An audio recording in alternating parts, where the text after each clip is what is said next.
বাৰু নমস্কাৰ, মোৰ নাম জ্ঞানদীপ দাস। এই যে দৌৰা ধপৰাবোৰ দেখিছে, এইবোৰ তাহাঁতৰ ৰাতিপুৱা ৰুটিনে বনি গ'ল।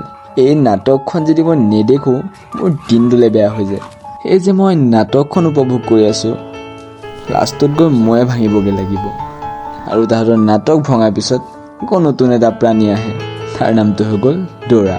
ৰাইজ, মই ইয়াত আৰ্ট অফ ভিডিঅ' বনাবলৈ আহিছিলোঁ, ক'ৰ ভিডিঅ' ক'ত গুচি গৈছে।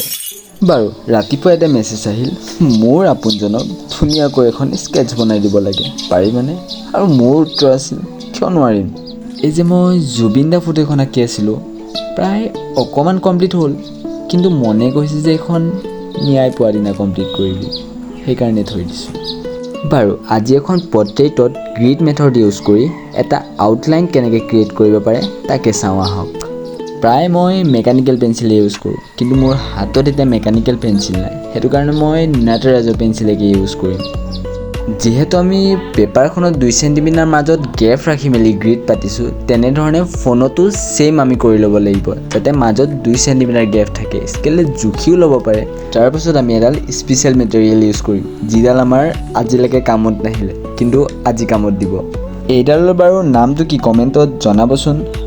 আপোনালোকে চাগে দেখি বুজি পাব কেনেকৈ কি কৰিছোঁ। চাওক ভিডিঅ'টো, আৰু যদি বুজি নাপায় কিবা কমেণ্টত জনাব পাৰে। এনেকৈ মই গোটেই পৰ্ট্ৰেইটখন জোখ লৈ লৈ ড্ৰ কৰিম, যাতে আমাৰ আউটলাইনটো পাৰফেক্ট আহে। চকু তুলি চৌপাশে চালো, ফুলিছে ৰজনী কণ্ঠা। দুচকু তুলি চৌপাশে চালো, ফুলিছে ৰজনী কণ্ঠা। আকাশত দেখো শাৰদী জোনাক, নামিছে অলকা। এনেকৈ আমি প্ৰথম চকুটো কমপ্লিট কৰিলোঁ, ছেইম প্ৰচেছ আমি ছেকেণ্ড চকুটো কমপ্লিট কৰিলোঁ। তাৰপাছতে আহে চবতকৈ মেইন নাকটো, আৰু নাকটোৱে যদি বেয়া হয় গোটেই পৰ্ট্ৰেইটখনে বেয়া হৈ যাব। আৰু ছেইম প্ৰচেছ আমি যেনেকৈ চকু এটা কমপ্লিট কৰিছিলোঁ, তেনেকৈ আমি ন'জটো কমপ্লিট কৰিম। পৰ্ট্ৰেইটখন আউটলাইনটো কমপ্লিট কৰিছিলোঁহে, আকৌ ইফালৰ পৰা মাত আহিল নহয়। বাৰু তেনে নেক্সট ভিডিঅ'টাত আকৌ লগ পাম।